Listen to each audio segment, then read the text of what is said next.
I'm joined here today. We have a very special episode with my co-host Ian Chandler, who is also the editor of The Dope.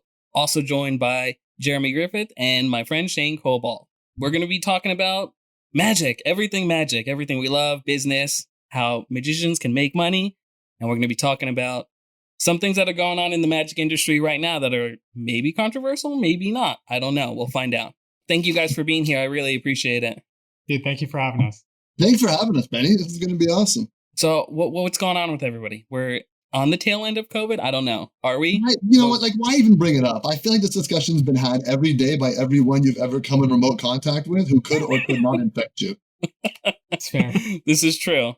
This is very true. Heck, I learned to make French bread. Let's move on. Yeah, right? You know, Shane has shared with me some really interesting things he's been cooking and stuff like that. And I'm like, you know what? Just open up a restaurant, open up a cafe. He's like, don't make it a cooking thing too. I'm just saying. I'm talking about food all week. I've baked a lot of cookies lately. That's been my recent obsession. That's pretty cool. Yeah, because I feel like we're really snacky right now. So yeah, I thought if I'm going to be snacky, I'm not going to go to the store and get COVID. I would rather bake something delicious. So I made some macadamia nut and coconut cookies the other day that were magnificent. And then there's some really good chocolate chip ones before that were wild. And the trick was, for anyone that cares, I'm sure no one does, but here we are, use bread flour instead of all-purpose flour. Oh, interesting. Does that make it more moist? Does it make it more cakey? It makes it more chewy. Interesting. Yeah, it's like my wife discovered she could use pure granulated cane sugar, and it caramelizes the crust around her cookies, and I swear to God, I gained the happiest 3 pounds of my life just woofing those down. Yeah, you know what? You want to rock her world? Go on Amazon or something and search for Malden salt, like hickory smoked Malden salt. The flakes are ginormous, the size of your pinky fingernail. So whenever you see fancy chefs on TV finishing a meal and you see those ginormous chunks of salt, it's finishing salt. But this is from sort of a British company that they just have the largest flakes. I know that sounds sort of funny, but they're sitting there like Breaking Bad, they just make the largest crystals. A big pan and break it. That's funny. Shane, I do have a question for you. I found you, just so our listeners know, is that I came across your Patreon because we have a very similar mission. You're just doing it differently than I am. And it was interesting to see you kind of start your Patreon and go a route of having a membership, which I didn't know about. I'm curious to know, are you seeing that becoming a thing? Are you seeing that magicians should maybe go that route or consider it? Or after COVID, what are your thoughts on Patreon memberships, that whole thing? That's a good question. I think it's like any other area of commerce in the magic world. The first ones there are going to get some initial traction. And I think afterwards, you're going to sort of see probably largely the corporate machine kick in some way. And we kind of have already. We've seen all the little independent spaces kind of get dwarfed by a lot of the big companies creating their own spaces. And that has positives and negatives. I think it's just sort of become you can create your own magic club and you can become the president if you'd like. And you get to curate what doesn't come through the door, who doesn't come through the door, and what information gets shared. So I feel like personal Patreons are more important today than they were yesterday because we've hit an age where so much information is coming at you so quickly. And we don't need more information. We need more quality control filters. Mm-hmm. We can sit here and debate back and forth that the younger generations, the way they're learning is good and bad and this and that. But do you think maybe having a Patreon or a membership is a way to educate and influence the younger generation in a better way than what's out there already? Well, I truly think that it's kind of my job to be a curator of sorts for people. Prime example, pick up Card College and go through volumes 1 through 5 and tell me that volumes whatever through whatever, that could have been one volume of the greatest card magic you've ever seen in your life. But it wasn't, and it wasn't intended to be. It was a collection and perhaps a reference work of everything there ever was. But much like a museum curator, right? I want to pick all the masterpieces and put them up in my museum. That's a good point. As a magician. As a person with a Patreon, the question kind of is, okay, as a curator of a museum, which pieces are you willing to sell? Right. What can be in someone else's gallery? What are you comfortable with somebody else putting up? So I think that it's kind of like saying, hey, if you want to learn from me, usually it's not possible. At least that's just my personal approach to things. I want to meet people in real life. I want to shake your hand. So I'm a rather polarizing character. That's on purpose. That's by design. And it's meant to filter people out in the same way that Gordon Ramsay uses it in the kitchen. Yeah, that's very true. To me, I mean, I don't know, you talk to people, things, you'll say, oh, Shane loves magic more than anyone I've ever met. I hear that a lot. Makes me laugh. But the truth is, I just want to see great magic. Yeah. But great magic. And I know most people are better than they think they are. because we still do some of the tricks we first learned at the beginning. Yeah. Do you know how fucking wild that is? Oh, I shouldn't be cursing. Do you know how? Nope. Go right ahead. Nope, that is. Yeah, go ahead. Curse all you want. Oh dear. Oh dear. I should be a gentleman. This isn't right. We're recording. I don't get knocked for it, so you can curse all you want. So yeah, I think a Patreon's a fantastic way to have a lot of different people out there kind of going, hey, this is what I think magic should be, or hey, here's some of my favorite things. And I think Patreon is literally just a gateway to perspective. And if you'd like to see my perspective, then you can come be part of my Patreon. And personally, I'm trying not to use it as a magic school in the same way that I think a lot of magicians are. I think people forget that the camaraderie of the magic club was much different in the 1920s than in 2020. We kind of need more the 2000 or the 1920s approach to it. Yeah, you know what I mean? That's really interesting. Yeah, no, that's interesting because I was just talking to someone who's on the board for the SAM. And although I have my opinions about the SAM and the IBM and all of that, my bigger goal is I'm more interested in investing my time in the SAM and trying to make it what it was, which is truly a fraternity in magic in America, the way it's supposed to be, rather than seeing it go to shit. I mean, to be honest with you, they don't hold up any of their dress standards, which means any fraternity. I was part of Theta Chi for a year at Syracuse University. And when I went to any formal event, I was supposed to wear a sports coat. Doesn't matter if it was a dinner function, a casual function, sport coat. So why aren't we wearing a sport coat? It's a level of respect for the SAM and for magic. I agree with you, but I'm going to call you out a little bit. Okay. The reason you don't have to wear a suit to your meeting anymore is because Doug Henning was the biggest magician of his time, shattering records, doing live TV shows. Like, the dude was setting Broadway records, and he was wearing, I mean, a friend of mine actually owns a couple of his jumpsuits, and you don't understand how small he was. He was so petite, he had a smaller waist than most women. Yeah. Like tiny. Longer hair. We're getting out the longer hair, the buck teeth. Wow. Yeah. The Doug Henning world of wonder. Like it was incredible, right? Yeah. All the fingers. But you don't know the throwback though, man. Like he was old school. Doug Henning got a government grant to go study with Vernon in LA. Then he was studying with Slidini. Man, I read the letter that Doug Henning sent back to Di Vernon, handwritten letter, telling Vernon when he found his secret sauce. When he found that one thing that makes magic great when he does it. And it's incredible because in those lines, you actually hear, like you read him say, Vernon, I discovered this thing. If I react really well to my magic, like I'm seeing it for the first time, the audience reaction is like 10 times as good. Yeah. And he knew that. But what's incredible is not that that's what was there, but what's incredible is that he knew enough to write it down and he separated it from everything else he was working on. That to me was incredibly profound. Anyways, the reason why you don't have to wear a suit is because that guy hung out with Vernon back in the day and the Canadian government paid for it. Yeah. It's interesting because I also feel like when you look at pictures of like, for instance, for me, obviously being a big Marlowe guy, I see pictures of like Marlowe's Round Table. And it's interesting to see like the generation of Bill Malone who ended up coming in. You see them less and less casual. They're wearing like, you know, a button down and a tie and slacks. And then it's just a button down and slacks. And then it's just a t-shirt and slacks. And then it's like a polo and slacks. And it just becomes more casual. Eventually it's like a torn t-shirt with a spike like leather jacket. It's just interesting to think that there was that generation. For me, you know, I love wearing a suit. I know that's crazy to sound. Me and Shane have talked about this on our private conversations, but I prefer a suit. I wore a sport coat the other night in the city to go out to dinner in like a very long time. It was a little snug. Well, yeah. It was like a little snug. Like, oh, that's a little... But suits are power, man. Suits are power. When you dress well and people notice, like it changes the game. Yeah. When I was 18 years old, I went out and bought a really, to me at the time, expensive tie. It was a very known brand and you could see the pattern on it immediately. And then I got a pocket square that matched because I'm a magician. That's what we do. Naturally. And my thought process was, well, you know what? If they know, they know. And if they don't, they don't. If they know it's expensive. I was like 18 at the time and I was trying to be taken more seriously, but you still have your baby face as an 18-year-old, right? So I was like, well, if I wear a couple of things that are expensive and like a reasonable suit, nothing crazy, like, you know, a couple $100 on a suit or something, and then like the same amount on accessories, I figured maybe I could make the suit look more expensive and therefore appear like I should actually be involved in these people who are, you know, wealthier than. And it worked. And it works.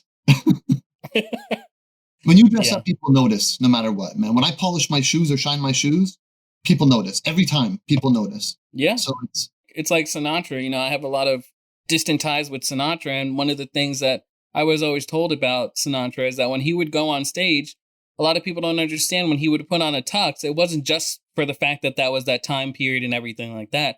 It was the fact that he felt that the people who were coming to see him deserved to have the best of the best. So that means if you're going to see Frank Sinatra sing, you're also going to see him sing in a $3,000 tux, probably more than that, to be honest with you. But, you know, everything from the shoes being perfect all the way up until the hair was coiffed beautifully. And that's what you deserve for the tickets that you're paying to come see Sinatra. Just goes to show that he felt like his audience deserved the best. So to kind of circle it through, for me, I just kind of feel like Magic deserves the best all the way around. I think if we're going to collect as a gathering at a fraternity of sorts, then you should be dressed like you're in a fraternity and having respect towards what it is you're part of. That's my thought. But I understand the exact opposite direction. And I agree with you that Magic and its fraternity should be appreciated. I don't think clothing is the way that you do that. Yeah.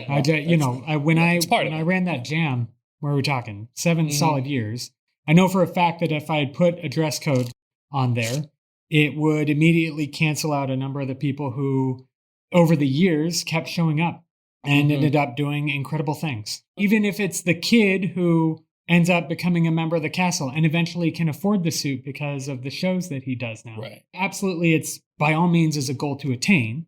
And I think, Shane made an excellent point that what you wear has power. It sends the message, right? But if you say that you got to send that message from day one, even when you don't know what that message means, I think you're inherently cutting people out.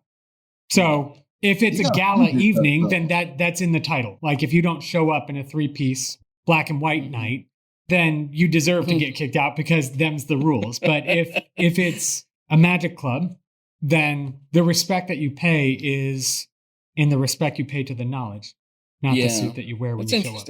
You're in an interesting position now, though, Jeremy. Jimmy, you're so funny. You're like, am I? You kind of like looked at the camera like, go on. Well, from my perspective, because I don't pay attention to what's on Instagram. I don't buy into everything that I'm seeing on Instagram and all that stuff. It's not of my interest. But you're in an interesting position because you went from being, and you're welcome to just smile at this, but the king of Instagram. At the time the platform was building, you jumped on the scene. Nobody knew what you kind of looked like for a long time, except these hands doing crazy things. I mean, literally, you created what Instagram shuffling cards and what great card handling on Instagram is supposed to look like. I don't know if you're aware of that, but I wasn't. But hey, I'll take it. No, that was. Were you self-conscious about it, Jeremy? Like being just cut off from here down? Were you like doing a lot more push-ups and exercising and? Well, no, like I used to be a gymnast, so that was my strength. It was that I hadn't had braces yet, so cutting it off, that was a good thing. That was like that. And now you're on YouTube. And so now you're doing something different on YouTube. You're not going the path of let me show you this effect, and now we're going to take you behind the curtain and show you how it works. Now you're putting the resources out there for magicians to go find. Did you find yourself being in a situation where you kind of wanted to break that mold and do what everybody else is doing? It was more out of fear. Yeah. Honestly, if I'm being perfectly frank, it was out of fear. I didn't want to get on there and destroy the legacy of all the people who had invested in me. And a lot of them have very, very strong opinions about how magic should be presented. And a lot of those opinions are that it should not be on social media, full stop. Welcome to the MO sessions. Yeah, right. But I also, if you guys know me, I'm a big softie. Yeah. I am rooting for the kid who's on his brother's phone borrowing the Wi-Fi from the restaurant across the street because he just wants to learn. But I also believe that because YouTube can be chaos if you don't do it right, and there are a lot of false flags, you are rewarded for exposure in the same way that porn. It's exposure without intimacy, right? And the false flag is that you get the most views and the most likes and the most comments because you exposed Shin Lim's FISM winning act, right? Yeah. And you have to be aware of those false flags. Otherwise, you go down a road that you never meant to. And so I made the decision early on and I said, okay, if I'm going to do this, because I think the platform is honestly more rewarding than Instagram, it would have to be on terms that I would have to settle for the fact that it may never grow massive, at least not nearly as massive as what I got on Instagram. And I may never be able to monetize it. For volume? No. And that was the thing. Like, if it was volume, it was going to be because it was worthwhile. because I was reaching enough people and it was worthwhile content, right? But I had to settle for the fact that it may never even come close to what I have on Instagram. So it may not be comparable. And it's harder work. It honestly is. But I love it. I wanted to be the James Burke of magic. I wanted to show all the connections. I wanted to like give appreciation to the history and the modern. You may want to explain that reference, because I don't think that the James Burke Connections reference is one that many people know about. Oh, okay. All right. So James Burke, brilliant mind, created a show and then he did it all over again. In what are we talking? Like early 90s? Was it late 80s or early 90s? When did he do the second one? I was just going to say late 80s, early 90s. It's that window, I think. I want to say late 80s. Yeah. So James Burke had this whole series where he talked about connections, right? How like some manufacturer of buggies back in the 1800s determined the size of rockets in the modern era, and how it turns out that guy is actually related to this guy who's at the control station. Like he would just find all of these massive connections, and that's not a real example, but he would find all of these things that made all of them meaningful of all time. And he eventually determines it was the plow, because the plow was the thing that made enough food for us to grow as a population, which made everything possible. Without a plow, none of us should be here, kind of thing. But he would always circle it back. Like that was the thing. Like he'd lead you down a road, and then he would retrace the steps and all the dominoes fall back to step one, right? And I want to chase that. That's the thing I want to chase, you know? So I did a video on the masculines. I just did a video on the key card and stuff. And if I could do that for the rest of my life, I'd love to do that. And then jam with people. And that's like, I'm good. Yeah. Like if I got to do those, I'm good. Yeah. I think it's interesting that we're kind of going through a period now where I'm talking to magicians and they have their preference of magic shop that they support.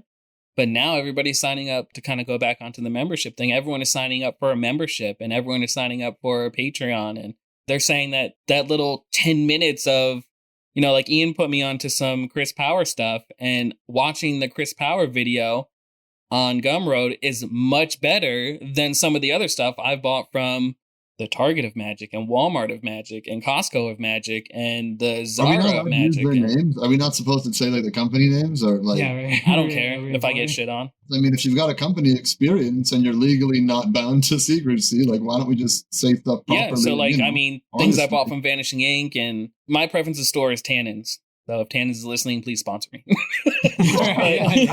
Yeah. My only good experience was Tannins, which you can find here at this address. Right. You get a 10% off discount code. There's incredible magic shops all over the world. Brick and mortar shops all over the place doing amazing things. The Magic Apple in LA, Brent Garrett's shop is great. He does like custom playing card runs if you want cards made. The Browser's Den in Toronto was my local shop growing up. Tannins, of course, is one I've been to and love. If you go to London, England, for example, you have to hit up International Magic. Yeah. There's a ton of them. You know what I mean? Yeah. In the Real Families, Tam Shepherd's in Scotland and Edinburgh, that was where Roy Walton, that was his shop. Yeah. I just interviewed Eddie McCall. The whole involved. It was like hanging out there. That's what I mean. Like we were talking about earlier, that's part of the camaraderie. You know, like I grew up in Orange County, and there was a time when I was growing up, there were 7 magic shops in stone's throw distance from where I live. Really? Yeah, there were 2 Hollywood Magics out there. There was I've never been so jealous. Yeah, well, okay, but it's sort of like bookstores. You got to slowly watch the death of it, because I watched as each of them transitioned. Like the moment the internet created the buy button, they figured it was all done, and so a few of them closed up shop, and you know Hollywood Magic went under, and now there's 3. I think there's 3. Wow. Yeah. There's 3 that like I can say: the Magic Apple, Magic Galore and More, which is literally in a room behind a bowling alley. Ken Sands. Yeah. I'm telling you, that guy, you want to talk about a genius that's just hiding in the shadows? That's the guy. He brought me into lecture down there before. It was a fantastic time. I love it. And actually, you know what? That's a good point. With the real magic shops, I think somewhere down the line of this pandemic, we realized that a very young generation has lost a very significant percentage of their life. Yeah. And you don't realize it, but when you were a certain age, you had your first magic convention. You met your first magician in person. And that's not happening in the same way today. Not in the same volume or frequency, I think. Now, we could have more magicians today, but the number of magicians having that interaction with another magician, I think, is somewhat rare. And I think it's necessary to see what else is out there. Yeah. I think that the online shops, I don't think it's possible to create, as Jeremy kind of mentioned before, that intimacy. We were talking about pornography before, but the idea of yeah. And having that, like, that handshake afterwards, or hey, can you sign my book? Or hey, I've been collecting every signature of every magician on this deck of cards. Or I've been working on this thing, and they go, hey, here's this unpublished thing. Even in the sessions, even online with videos, you will not organically create it, not through digital means right now. It doesn't feel the same. In the same way, reading a book in the hand is not the same as reading it on an iPad. You still have the same information in front of you, the same words. It sounds the same. If there were audiobooks, it'd be identical. Yeah. But this is a different way of giving information or transferring knowledge. I feel like that's going to be the next thing to change the game. Yeah. I almost feel like we're seeing a resurgence in quality made books. I'm slowly coming across, it's no secret that I buy books, expensive books. I don't. But what I'm getting to is that the information that's in those books, right? We've talked about it. Like, you're just like, there's no point in buying $300 worth of books or whatever. But you and I have talked about, like, $300 worth of, like, old books is not worth buying them. But my point is that I think we're seeing a resurgence in quality books with quality information in it. And they're being put out there. Great example is the Galsworthy book that just came out is a book that is a small book, but it's something that is worth every penny. It's game changing. Whereas going out and buying a collection of books that are old that may not have good information in it and just variations of more stuff is not worth it. And sifting through things. Right. He nailed it. He nailed it with that book because he didn't just give you the book. He also sent you videos. I remember when PDFs first came out, they were the first just becoming a thing. And it was like, what are they going to be? And we were all really excited to be like, oh man, there's going to be like videos integrated into the PDF. So as you're going along, you see the move and it's like a GIF. And the truth is, you can do it. There's no reason why every PDF release from here on should not have actual finger movements and a GIF file of you doing the move. Yeah. Technique should take less than a GIF. Yeah. It's interesting. Yeah. It's a good point. You imagine the finer points that you could go over if you didn't have to write them down. If you just said, see picture 1, and then instead of trying to explain all 10 fingers, just show them. You know what? I'll drop some Erdnase knowledge on people because I'm sure everyone loves that old topic. Ian just blinked hard. He's like, here we go. Yeah, son of a... Purely accidental. If you read through Erdnase with exactly what kind of Jeremy was saying, like if you could actually show the details, one of the things people forget about Erdnase is that was a book that was written with a man posing for another man to draw his hand, which means every image in that book is not meant to be an actual perspective of him doing it. It's meant to be him showing a detail to an artist. It's not a snapshot of the move in action. That didn't exist back then. There was no photo. It was literally a guy going, okay, yeah, and for this technique, my pinky goes through the back like this. So just make sure you get that. And then if you look at my hands right now, you'll probably recognize that image from Erdnase. Yeah, because a guy was sitting here contorted trying to show you the important parts. I think the images in Erdnase, after you read it through once and read it and see that detail, go back once again and just look at it as if that man is posing. What information is he trying to share? Not, is this a snapshot of a movement in progress? Yeah, that's a great point. That's something that I really think is important. In a lot of instances, when you're reading these books, and you guys would know this because, you've read the older stuff, there's historical context to it. Like Shane said, we have the concept of video. And video being used to share for educational purposes, not as a carny trick of a train coming at the screen and people running away. That was a good time. That train freaked everybody out. That was the best practical joke ever.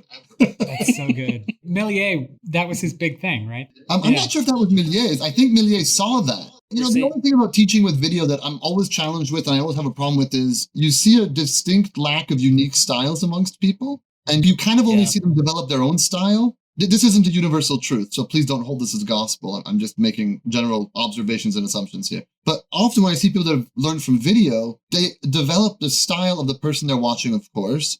Oftentimes we steal the mannerisms. Like I remember learning Sam the Bellhop, watching Bill Malone, like everyone did. Thanks, Sam. We had vocal inflection, timing down to a T. And that's scary to me because that's the exact opposite of what magic should be. I fear sometimes if we give too many fish, no one's going to learn how to fish. And I fear we've gotten to that point where people are just, any fish you got, give it to me. And some of the quality of work being released today and sold for very high amounts of money is like rotting fish. It's not interesting. Like, here's a question I always try to throw out here. why did you get into magic? What kind of magic did you get into magic to do? I mean, like, really? I wanted superpowers. I really thought, Me like, at too. 7. You know what I didn't want to do? A packet trick. I wasn't like, yeah, color Monty. God, that would those be it. aces twisted so hard. I mean, no one got into magic to do packet tricks. No. And I'm sure I just offended an entire population of people out there. They're like, what's wrong with packet tricks? There's nothing wrong with packet tricks. If you like them, there's nothing wrong with packet tricks. Try something different, maybe. If that sparked the interest, but like, if that's where your ambition ends, it's probably a lack of exposure. That's probably like... Yeah. It's Great true. magic changes people, like live. People performed at. If you experience like truly great magic, the reaction spectrum is humongous. People laughing until they're crying. You've got just jaw-dropping awe and silence. You've got people breaking down in tears, standing ovations. There's so many powerful reactions we can get. So how many of those reactions are we eliciting from the work that we're doing? Now, understanding that not all material is meant to elicit those reactions, I understand that. Not all situations will present themselves in a way where you're going to get a standing ovation through the camera. I think I've gotten a couple. One was from Jeremy, but few and far between. That's right. That's a good point. Do you think going through a different sort of educational system is going to influence a different generation to do better magic? And how do we go on a course of doing that? I don't mean to steal your phrase, but I mean, that's literally the only way you can phrase it, I guess. I think that one has less to do with the medium and more the person. There's so many people, like this medium has existed for the better part of 30 years now. The same distribution. And I'll tell you why. Not all tricks are created equal. They're just not. And as such, the person that chooses, and again, back to my curator example I mentioned earlier, right? Like you're a curator of a museum. What masterpieces are on your wall? Understand, people visit many museums. Like write them down. You know, this is an exercise I do every couple of years or whenever I find a lot of index cards. I write down every trick in my repertoire that I can think of in parlor, close-up, stage, whatever. And I ask myself the question, like, what's not good enough? I put all my paintings in front of me, basically, and I'm like, all right, what sucks? What do I want to do? What would be great? Is this great? Is this stuff great? Yeah. Is this the magic that I would want to see if I were seeing a magician? Yeah, it's a good point. And I've got to tell you guys, not a lot of biddle grips. Not a lot of surviving that cut. Because like it can be entertainment centric as opposed to like mystery centric. I don't always want to puzzle you in such a way that it frustrates you. Mm-hmm. I want the opposite. I want you to enjoy what we're doing so much that you're just like, it's just real magic, and you've given up on it at some point. I mean, that's a personal goal. I'm not saying I always hit it, but. What do you think in the industry to influence a culture like that or cultivate something where magicians are not necessarily going for the goal of real magic every time, but doing magic of quality? Jeremy made a point of it's more so the magician. Yes and no, right? And then you're saying it's in another way what we're being influenced by and seeing in this and what you're consuming and putting out there into the magic world. Where do you think we can go where it's a balance of the magician being influenced by something that does create good magic, better magic, quality magic? I think it needs fewer people pointing the way and more people walking the way. Yeah. Honestly, I think one of the reasons why I subscribed to Shane, why I'm one of his patrons, was because he was walking the way. Full stop. That was it. Because there are plenty of people, myself included, who could spout philosophy all day. And then you watch a life-changing show and you're like, God damn, that's what magic is supposed to be. Mm-hmm. And then that becomes your new bar. That resets you for what it is that you're trying. And then you go through your museum and you're like, well, this is crap. Yeah. I mean, come on. We know that we're all dancing around it, I guess, but it's Delgadio's show. Whether he had a plan to do all these things or not, he lined it up just right and he knocked it out of the park. I mean, he changed the game. But I feel like people are so surprised at like the show as a whole. Like, oh, he changed the game. And he did change the game. But are people reacting to the show or to the reactions or to the fact that they're not getting those reactions? Because I know like at home, you felt it. I felt it. I cried. I freaking cried. Yeah, oh, yeah. You say it was the Ruletista and I lost it. I knew it. Yeah. Right? Yeah. So now that we've got someone who's making you cry with a magic show through a screen, what's your excuse? Yeah. And how many Delgadios have there been in the last, 5-10 years? I think, when that came out, the collective magic community was like, oh, that's what a magic show can look like. That's what all that potential, if we develop it and work on it and put passion into it, that's what it can look like. There are not a lot of people showing the way like that. Yeah. I think it takes more than passion though, man. Like you've got to have great vision. You have fantastic people surrounding you, great ideas churning, people that believe in you. That's a big one. A team support. You gotta, like, no one's doing a show like that on their own. Yeah. Because there are plenty of people who I know who are exceptional. They're creators, performers extraordinaire. They don't have the time.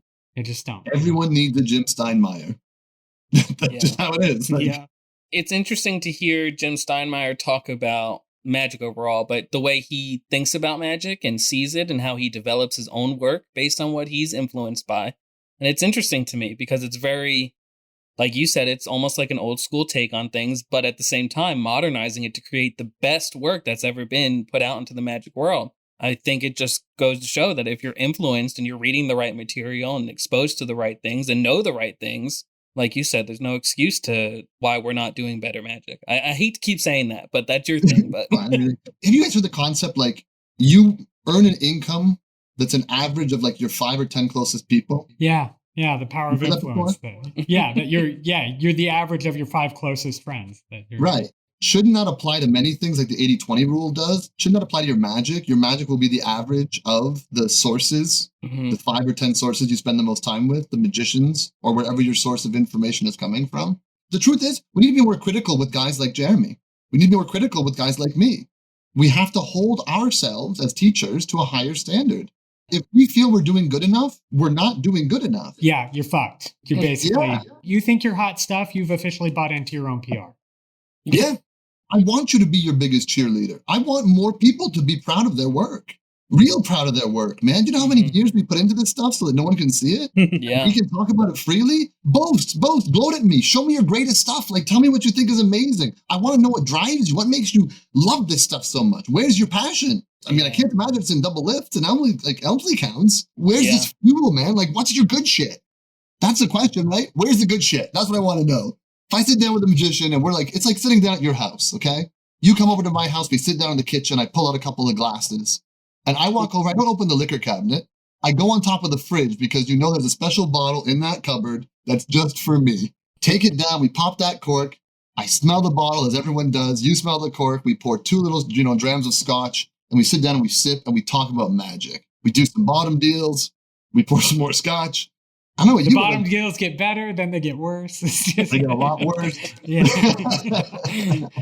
Clearly, we've danced this dance. That idea of like great magic and stuff, and how like we love this stuff. So like I think this stuff should be celebrated, and the fact that we spend our lives working on it is a ritual. There's so much secrecy surrounding every part of our world that walking up to someone and going, "I'm a magician," inevitably leads to the next 2-hour conversation that we've all had on repeat. We've had the same conversation. Like Groundhog Day. They ask the same questions in the same order at the same time. So if we know that, why don't we start playing with that? We know what they want to know. How did you do this? Where did this come from? How did you get interested in this? And most of those questions are rather elementary, and often we have so much overlap as individuals. But man, there's magicians that have stories we don't even know about. We're like, how old was this magician when they died? It's like, I think he said he was 50, but he's actually 63. And you're like, how did that happen? Like, how? Here's a question for you guys. At least what I'm seeing is, especially on Instagram, there are so many people who are so good at sleight of hand, good at magic, and they just don't want to perform. And I think that performative element has been not removed, but like a lot more people are just kind of shying away from that. And it's like, how can we express ourselves to the fullest as performance artists if we don't perform? Like, how do we get people interested in that again, especially like in a post-COVID world, Well, what's the number one fear in the world? Bingo. It's funny, I saw this trend sort of happening when Theory 11 got really big. And all of a sudden, people were coming up to people and going, are you an artist? Are you a creator? And we've glamorized the idea of a lifestyle surrounded by your ideas of what a magic trick can or should be. And there's a number of consultants and creators that do make a full-time living off this. And we generally know their names. We know who these guys are, right? Danny Garcia, Enrico de la Vega, Mark Cassetti. That's like the core Blaine team. And Garcia's working on everything. Like, he's the TV consultant. He's become the street magic TV consultant guy. That's it. If you're not wearing a suit and you're on TV, you call Danny. You have called him, period. If you're doing live shows or Zoom shows, same thing, But at some point, I think becoming David Blaine is unattainable. And I think that our heroes have become so unattainable that we lean on the ones that we want to be. Back in the day, you wanted to be David Copperfield. You became an illusionist. You kind of worked on it. Didn't work out. You quit when you were 40. Or you didn't, and it went bad. Tuxedo, second hand, and you start pulling birds out of pockets or whatever, and off you went. That was your Lance Burton moment. Didn't work out. And that's fine. But we don't have a lot of magicians to be like anymore. We're going to look up Penn and Teller. Teller's like, what, 70 years old? That's not a joke. It doesn't even talk. Who are the heroes? Who are the people in Magic you want to be? Yeah. Who do we idolize? And back in Theory 11's day, they put a certain number of people up there and said, these are the greats of sorts. And that idea of being a creator instead of a magician was born. We don't market and advertise David Blaine on every Magic Shop front page. We market and advertise whoever just released the latest product. We advertise dollars. Yeah. We don't advertise ideas. It got to the point where, especially digital media became a thing, and it made it very, very easy to sell the sizzle. Magic Tricks got trailers. And that was... It went from like, this is the most powerful effect that you could perform for your audience to suddenly now it's in a world. And you're like, what is that? It's so cinematic. Blow their minds out the back of their head. Are you tired of weak reactions? B-Wave 35. The marketing game happened. And Magic got commercialized. Yeah. And now it's all about the dollar instead of anything else. I mean, the worst value in Magic is videos. They cost the most. They give the least. They take the longest time to acquire the information. I mean, you can learn from a book in seconds. I mean, like if it takes you 2 minutes to roll through a page, and I mean, I'm just skimming, let's say, and I'm just pulling out key concepts so I can start working it. I can do that in like 60 seconds. I got to put a video in, press play, or if it's going to be something on your computer, you're just hitting a website, you're waiting for it to load. By the time it's loaded, I'm probably done learning. I don't understand the desire to learn from video other than it's the quickest way to appear to be able to do a thing. But the understanding is rarely there in the same way. I'm not saying it won't be, it's just acquired in a different way. And the length of time it takes to acquire that new information, I think, takes a lot longer when it's through video, unless the person teaching is rather extraordinary at giving the details that we often write in books. There's no margins. There's no margins to write in video. Like, they do all the talking. The nice part about a book is you don't have to let the author do all the talking. You can argue in the margins, and that doesn't happen. You know, video by design is designed to have you shut everything else off. You watch, you listen, you might be fiddling at the same time, but everything else is shut off, right? The cognitive part, you're trying to take it in and then remember it. We are mimicking what we see. Yeah. Like we're not reading and then having to adjust. The one thing about video is, and that books will always be superior, is you can instantaneously pause. When you are reading, you just stop. You don't have to like push a button or, hit a key. It just stops. You look at your hands and do your thing, and as soon as you're ready to look again, it's ready to go. But I feel like books have become inaccessible. They've become extremely expensive. They've become every idea, even the smallest terrible idea, is sold as a download of sorts. And it used to be that those little ideas were sometimes put in some quirky magazine. They were free-ish. You paid $10 or $5 or $6 or whatever it is for your issue of the Paul Bearers review. And you got a bunch of quirky ideas. They're like, here's Vernon's unpublished handling of this. You're like, oh my God. Now, paying $3, we don't get a newsletter. We get 1 3-minute to 10-minute video. That value proposition is all kinds of out of whack. But here's also what's happened. The written word has gotten sort of too prestigious. All these books have been put on the top shelf only. They're always hardcover, over the top, oversized. That's a pre-order. As soon as it comes out, it's going to be $300. Goes out of print, the price triples, quadruples. And there's no reprint. Right. Did you know I think all of Vernon is out of print? Vernon is out of print. That's crazy. That's absurd. Not the Chronicles. The Chronicles were owned by L&L. But everything that was Supreme Magic under Harry Stanley is the copyright and the rights and stuff have not been renewed and cannot be renewed really. So Vernon, from a written standpoint to a next generation, is done. Yeah, that's really crazy. That's that's really wild. Could you imagine? You guys think, hey guys, by the way, Mozart? Yeah, no more. Not in print. Well, but also there's an expectation. Now, anyone getting into the Magic game, this is the tough sell. We already know what the digital world did to everyone's attention span, right? So just sitting down and reading, and like you said. Hold on a second. I don't agree with that statement. I hear that all the time. I don't agree with it. Okay. I feel like we've gotten less engaging. I think we've been less engaged. I don't think our attention span has gotten short. People keep saying this. I've done lectures where it's 3 hours, 6 hours, 8-hour lectures. I know it sounds wild. And laymen are keep going. I'm sorry, I do not accept that our attention spans have gone away. I think we've gotten boring. I don't think that the attention span has been diminished. I think it's been disengaged and as a result has atrophied. But let's not put Which I think is a fair statement. If you're watching, for instance, the average metric, if you were watching on YouTube, goes for 2 minutes. Right? 2 minutes is generally the longest someone will sit before they start either leaving or fast forwarding. Right now, is that the content's fault? Is that the person's fault? Is that the phone's fault? I don't care. The lack of live interaction, like look at us right now. We've been staring at a screen for quite some time, but the fact that we can see each other, I'm making funny faces at you guys throughout. I mean, like there's all these little things along the way that we're throwing a ball back and forth. We can see each other, we're laughing, we can see reactions, right? And that will engage us. I think that with content online and stuff, just that firm, the fourth wall is never broken, I suppose. When the fourth wall is not broken, yes, I would agree with you 100%. We have lost our desire to be impersonally engaged. That's fair. It's also kind of like, instead of focusing on one thing that we really care about for like an hour, with like stuff like Instagram, we focus on like 1,000 things that we don't give a shit about over an hour. It's like, it's been fractured so much to the point where we've kind of forgotten the art of being engaged in something, like really being, focusing on something that just takes our breath away. It's a good point. Appreciating being lost in a book is really hard for people that just aren't used to being lost in books. Yeah. Learning from a book is something, it's a muscle for sure. It's a muscle. Yeah. Right. It's definitely something I think, obviously, we're not going to dive into it, but during this whole time period, being time, understanding that time is of the essence and everything, and understanding getting into a book. I wasn't into books, as much as I am now. And like you said, Ian, sitting down and really like going through a book and like, regardless of the context of the book, but going through a book and any book and just really just sitting there. Cards as Weapons? Is that the one you're talking about? Good book. Yeah, good book. It's a really good book. That's a great example of a book. Would you consider that a rare book? No, it's just out of print. I mean, yes and no. Of course, it's a rare book. Of course, it's a rare book. If we're talking about rare in terms of like the physical copy, one of the rarest. Yeah. But if we're talking about rare in terms of the content, it's been scanned so many times. True, but the physical copy of the book is rare. We have a scarcity of good books, information. All the books that we grew up on, never forget, they're all out of print. Your library is out of print. We don't have enough of the great old books for the number of magicians that have come into magic.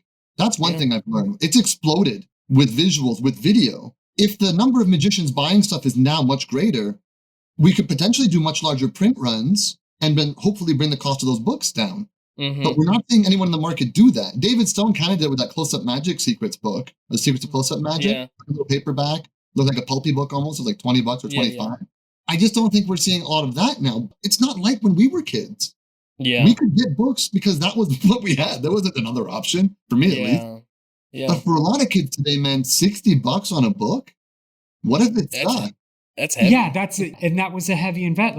Like Benny said, you really needed guidance. And you better hope that by the end of that $60 purchase, like if you went through some crazy book that just happened to be printed by A1 or whatever, you better hope that you put in the time, that you had enough fortitude to put in the time. You better care about the material, and it better be down the alley that you wanted to go. And so getting to that point, I get what you're saying about the book that, I ran bookstores for 5 years and I watched the transition. I was there when like the first Sony e-reader showed up and they're like, oh, this is going to be the death of books. And I think they forgot the joy of doing this, flipping through the pages. Shane makes a great point. I could reference something in a book far faster than I could look it up in a PDF. I could write notes in the margins. I could interact with a physical copy. Yeah. And they even did studies on this, that people's cognition goes way up when they're interacting with something physical because it engages them. I think Shane is right in a lot of ways about how if we were able to,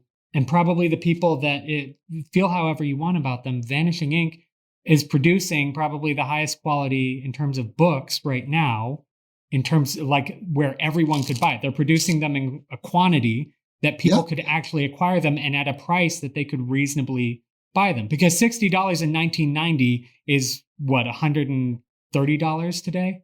Back in the day, you'd have like independent books coming out. It was like the magic of Derek Dingle, or the classic magic of Larry Jennings.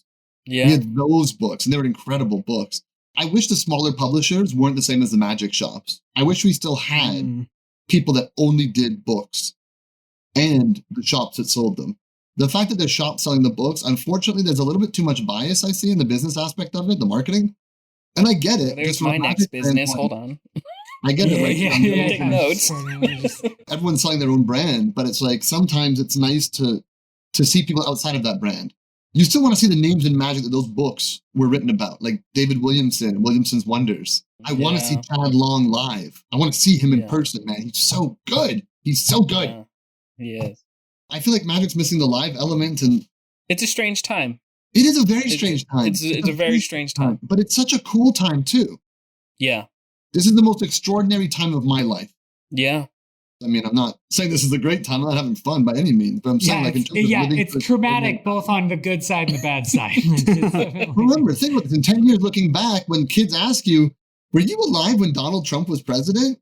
You get to answer the question and get to say, like, oh, there was a pandemic. Did you remember that? Yes, I do. You know what I mean? Yeah. For all those people who lived through a certain period of time, we now have a life experience that no other group will ever be able to understand or comprehend at a particular age in our lives.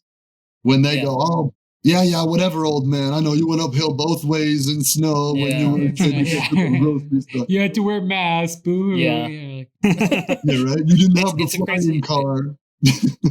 It's a crazy perspective. I was on the phone earlier today with someone who's in the financial world, has nothing to do with magic, and we were consulting on something for the podcast and everything.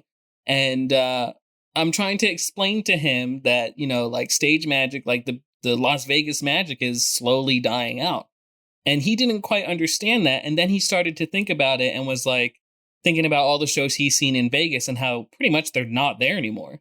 And then that put into perspective for me. It was like, I've seen Siegfried and Roy. I've seen Copperfield. I've seen Penn and Teller.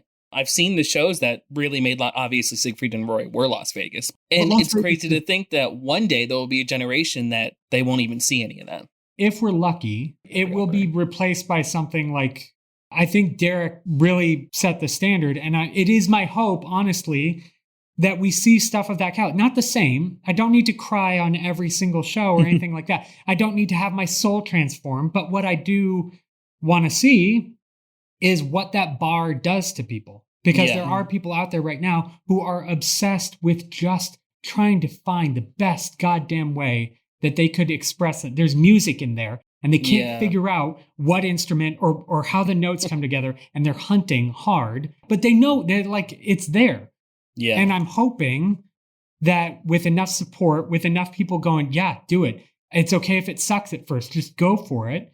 That's what will replace it. Because before it was big glitz and glam, and that was what was supported. You had all these media companies and all these massive casinos backing that because that's what was supported. And then a whole generation. Well, hold on a second. Vegas changed. It's really important to recognize that, right? Remember when Vegas became family friendly? Yeah. Circus. Yeah. Vegas got dangerous again. Then City came back. But remember, along the way, we also had the shift from casinos paying the acts to the acts paying the casino for the room. Yep. That's a good point. Once that shifted, it was done. Either it was commercial success like Cirque du Soleil, who really came in and showed, like, he's making how much? We can do that in hundreds of millions. Yep. So the game certainly changed. Money changed. Entertainment became a source of income as opposed to the gambling. And when that became like a primary source of income, same with the fancy restaurants and stuff, obviously Vegas changed with it. I mean, there's no question. Somewhat off topic of magic, but do you think like the Las Vegas casinos, they're making money on gambling, or do you think they fully rely on their acts, or is it a 50-50? I have no idea. I'm sure someone does a white sheet that will say that there's a certain split of casino profits because they're probably publicly traded. You have to find the corporate financials for those. There's money there to be made. Yeah. And we always knew there was, but it's not like the 70s or 80s where we heard the stories of being comped a room and a shrimp dinner and or shrimp cocktail with a lobster tail and steak. You know? Like, it's just not what we kind of see in the movies or wish it was. Yeah. I was on the tail end of Vegas being a family-friendly place, which is crazy to think about now because what you guys talk about, you guys are a little bit older than me, but not much. But it's crazy to think that I experienced family-friendly Las Vegas, and a few years after that, it just started to go back to Sin City. I saw Siegfried and Roy when I was about 6 or 7. We stayed at Circus, and I remember holding my grandfather's hand and walking through Circus, and I love the circus. So for me, it was just fascinating to see all the acts and the people, and Vegas was still Vegas. People were at the tables, things were going on. It's just crazy to think that it's different. It's completely different. We're still performing in hotel venues, basically, right? The event rooms. Yeah. Now we've seen a significant shift to the hotel model. The smaller show. Magic's just gotten a little bit smaller, that's all. The mega illusions of making buildings vanish in the 1990s is kind of gone. It's passé. Yeah. Even David Copperfield flying today, it's been done. He did it already. Yeah. We had a Peter Pan kind of person. David came in. He's been young forever. He's done extraordinary magic and that super mega style magic. And there's books on it. You can buy books on super mega magic or mega illusions, I think it's called. There's a French book on it.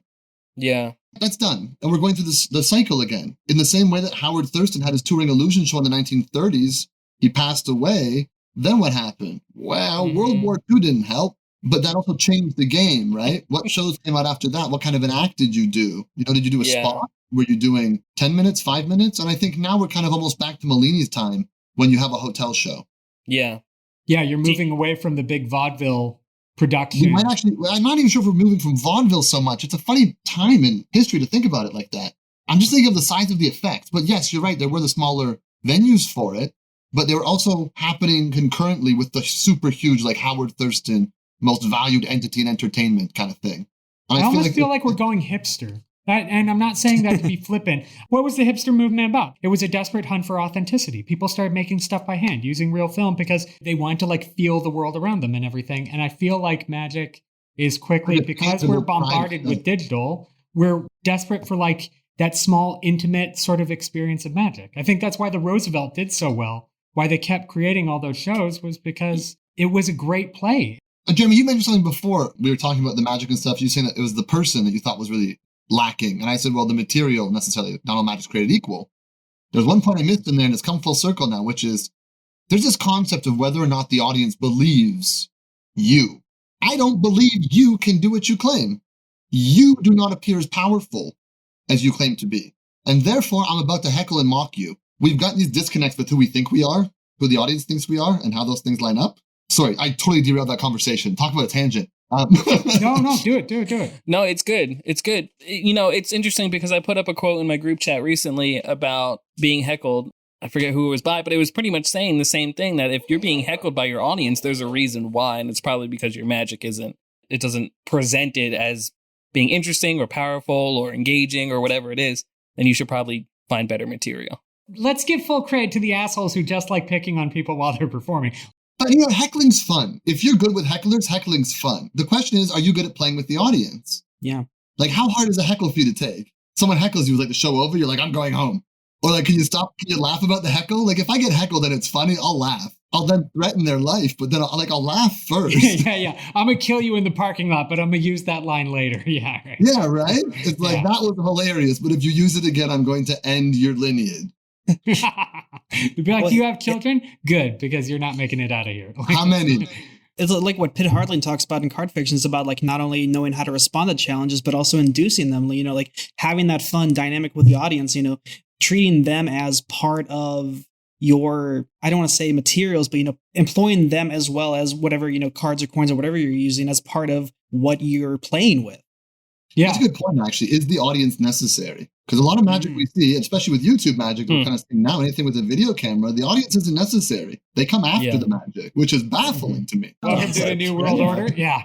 Yeah, like you make the magic and then someone tells you it was good later. You're like, I don't understand this. Like, how come no one's like smiling, clapping, booing, Right. Not a single tomato.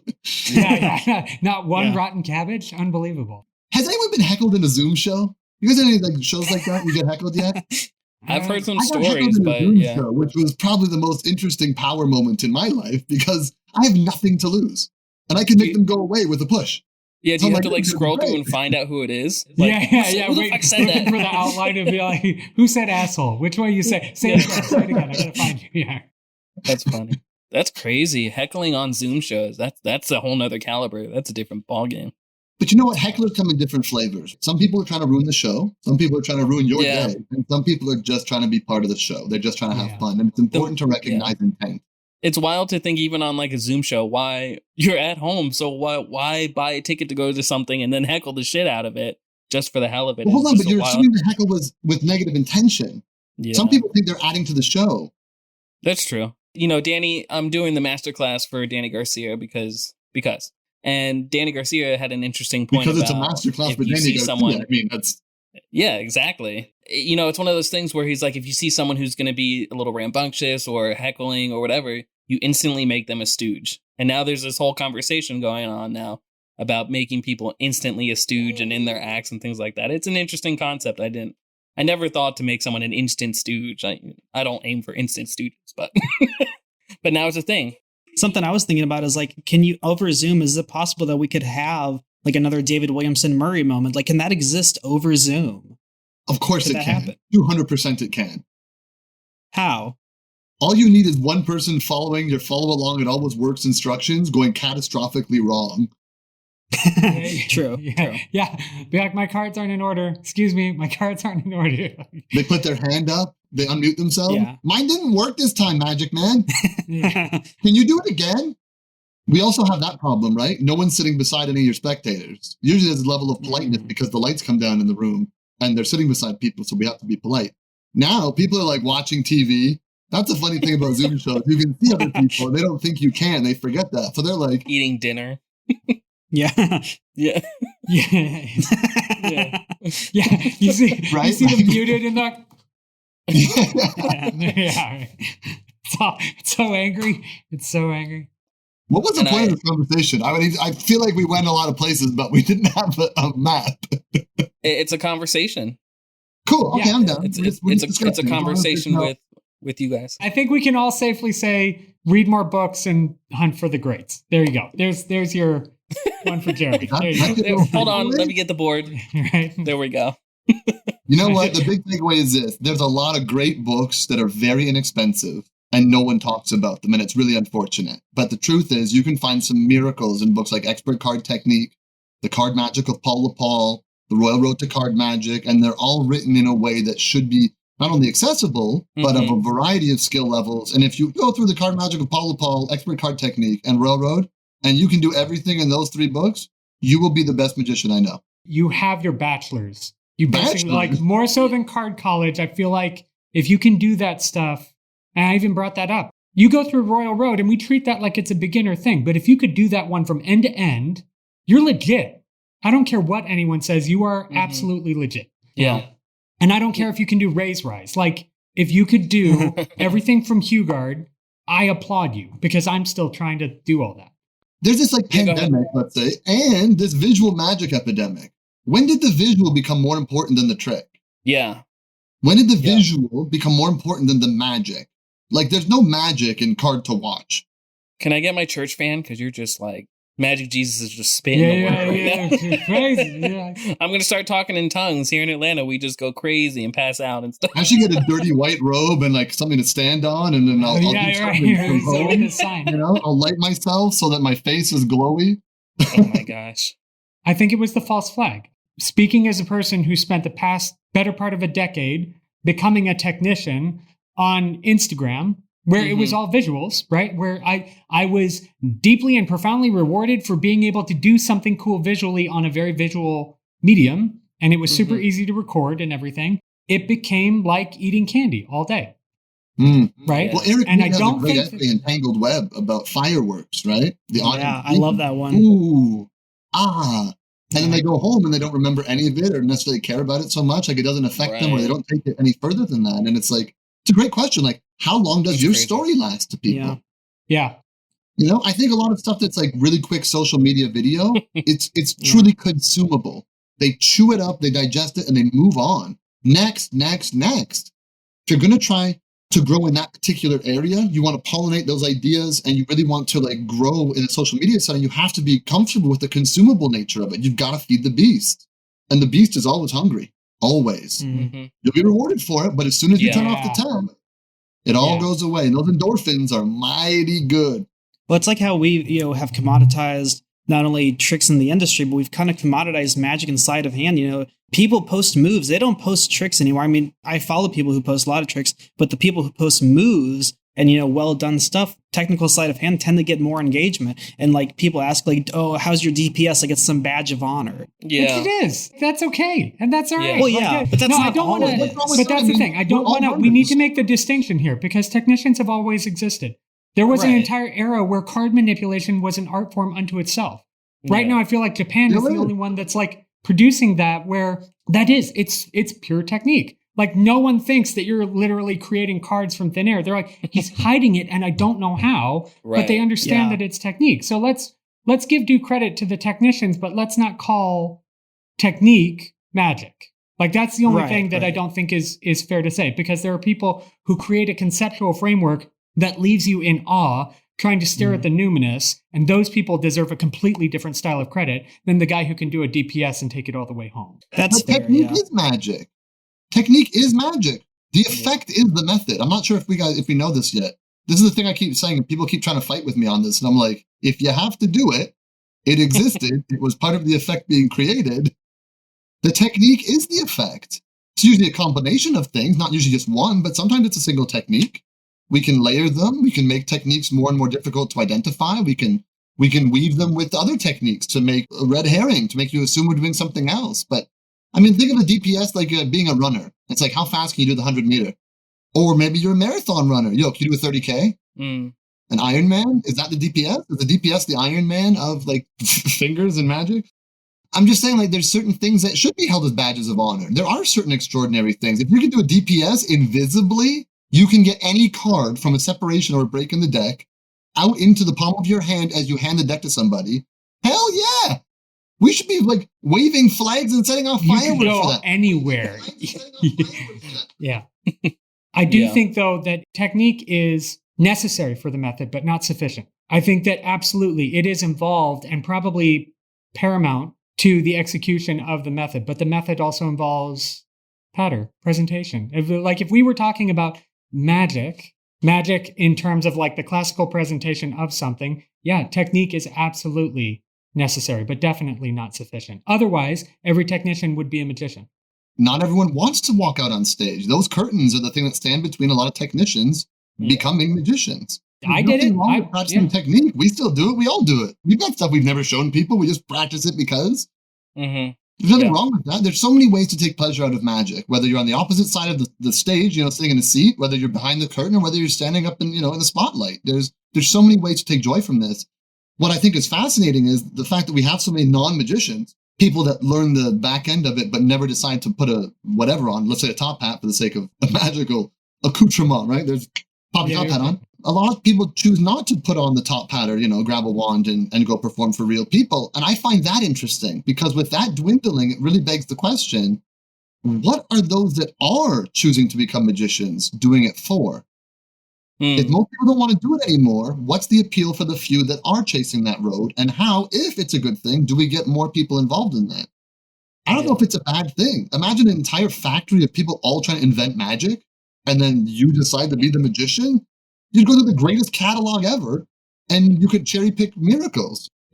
Plus, sometimes you need the tools. Like that was why I discovered hanging out with all the heavy technicians was some guys don't want to build the house. They want to build beautiful tools. And they can be just as intriguing as the people building the houses. Once you learn the detail that they put into it, it becomes an art form unto itself. But it is a different thing. I will believe this to my grave, that it is a different pursuit, and it's okay to do both. It's okay to just do one. And it's okay to actually have people appreciate the technique of it, right? But it's a different level of entertainment, and it's a different type of appreciation. Sure. But technique accomplishes different things. Like I could do a very fingertips color change, and that's pure technique. It's a single technique in a moment, and it could look like pure magic, and there's nothing else. I don't need a presentation. It could be pure silence. Just a card, spin, and it changes. Your hands are empty, the card drops. It's just technique. But that technique can be so magical. But again, you're right. There's still like, how quickly am I doing this? Am I doing it with music? Is it dramatic? Is there some sappy story before I do something with it? Is it changing from a business card into a business card? Or what's the hook, I suppose, is the question. But I feel like a lot of us are reluctant to improve our technique because we don't feel it's necessary to improve our magic. Yeah. Does it entertain the people? And that's like saying, like, are you pursuing knowledge because you get paid for it? Like, no, you could go further. And that's okay. It's okay that you're not getting a paycheck because you wanted to study math. I feel like that argument is always taken out of context, but if we related it to the way we treat the rest of the world, like, are you reading that poetry book because you're hoping it will inform how you do your work during the day? No, you're reading it because you enjoy it. Like, are you learning DPS because you plan on using that in a routine, and will people find that as entertaining as if you do a top poem? Who gives a crap? Go enjoy doing that. Yeah. The question of like what you do magic for, like, do you derive pleasure from it? A lot of people do magic so they feel good as opposed to the audience feeling good. And you can see that sort of in the style of magic, the approach to the material or how they choose to present their magic. Or a good friend of mine, Morgan Pierce, once said there's 3 different types of magic. Look at me, look at you, or look at us. That's good. And the question is, which one of those things is your magic falling into, or each effect can be categorized like that. And I find we have a lot of look at me. Yeah. Yeah. Zoom is kind of forcing a little bit of look at you, but it's right now I'm seeing very weak material and work. If I'm being completely honest, I don't think the Zoom show's been cracked by people. I think they've scrambled to find enough to make the show. But the fact that each person has the same-ish experience is kind of incorrect to me. Yeah. And one thing happens to them and nobody else. We should have stuff that only works for one. That's the show I want to see. The magic show where there are spectators chosen and the magic show does happen to them and people do get to actually just watch. They don't have to do every trick. They don't have to be on stage for everything. They can watch the show and do the show. Now we've got an interesting approach to the medium. We have dual settings we can put the audience in. Active participant, private observer, silent observer. Yeah. Active engagement, or individually just on them. We'll just watch this one person do this thing.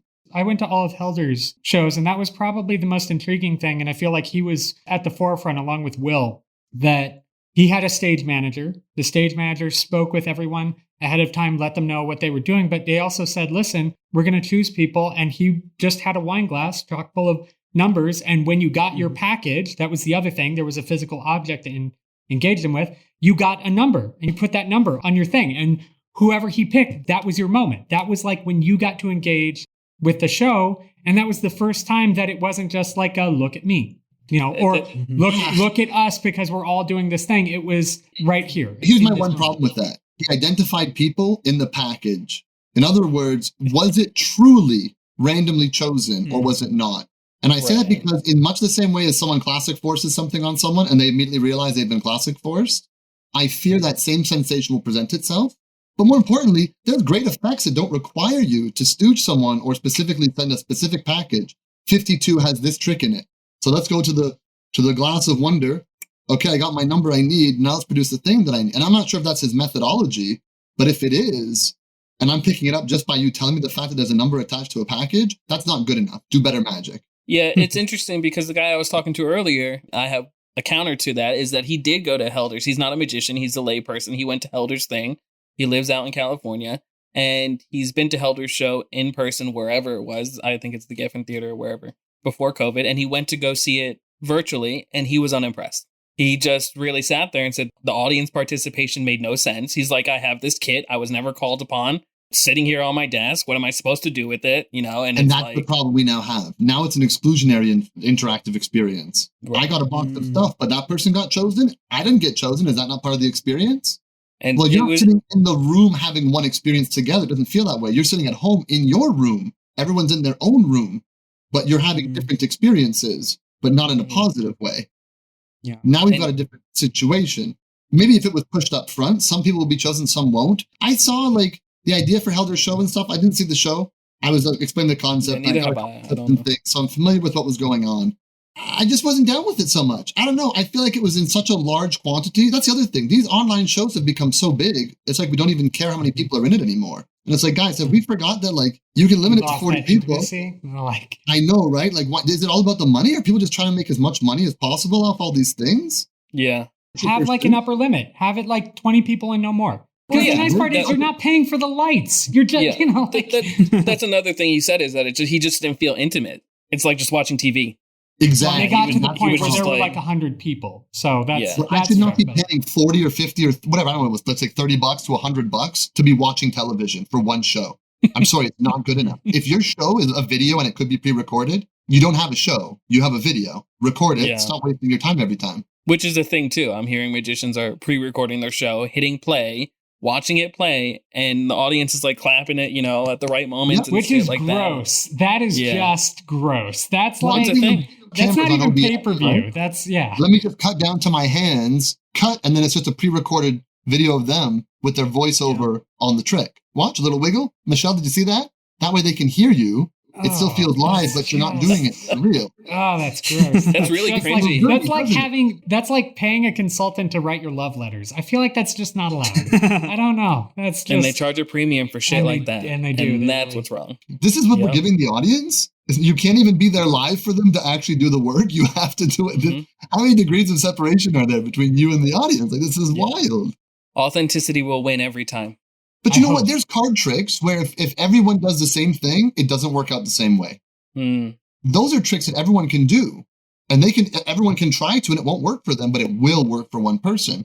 And I feel like the level of impossibility in our Zoom magic has just gone out the window. Yeah. It's just not impossible anymore. The tools are like, it was like when magic was put on video, that was a big argument on TV, is that they could use TV magic to do anything. And it made them really, really have to hunt for a way to authentically express magic in a TV special. And that's why I feel like World's Greatest Magic was one of the best things, because it took these massive illusions and brought it down to like everyone in the theater. And now you're there like with the person in the theater. Mm-hmm. You're watching Valerino at the table or something like that. And that was like, I don't know. I feel like that kind of changed it. I don't think they found that for Zoom yet. I don't think they're there yet. I think they're hunting. And of course, all the people are coming out with, listen, you've got this tool and you can turn a highlighter into a saxophone, and wonderful. But the second that happens, now it breaks that barrier of like, okay, well, now this is all digital. Like this is all done. Anyway, guys, I'm sorry. I actually do got to get going. It's been lovely seeing you guys. Thanks, Jeremy. I appreciate you coming on. Where can people find you? I do things on Instagram right now. Predominantly, it's on YouTube. If you look up Jeremy Griffith Magic, you're likely to find me. Very good. Thanks, Jeremy. I appreciate you jumping on today. Of course. No, thank you. Jane, you're doing great. Oh, my love, loving your Good to see your face and hear your delicious voice. And yours as well, and your flourishing beard. God damn you. You're just so good. Anyway, I'll see you guys later. Take care. Later, man. Have a great one. Adios. That was fun. That was great. I really enjoyed you guys coming on. Ian, thanks for engaging the conversation. You had a lot of great things to say, and Shane, I hope so. I love you too.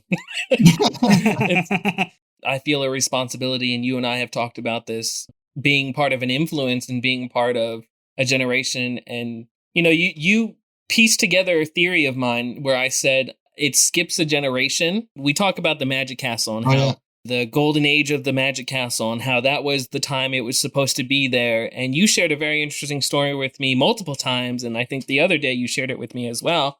That generation of after Vernon of the 70s and the 80s, it was one of those things where they didn't know that that's what they were supposed to do, is pass down a lineage of magic to the younger generations. That was fun. That was great. Later, man. Have a great one. Adios.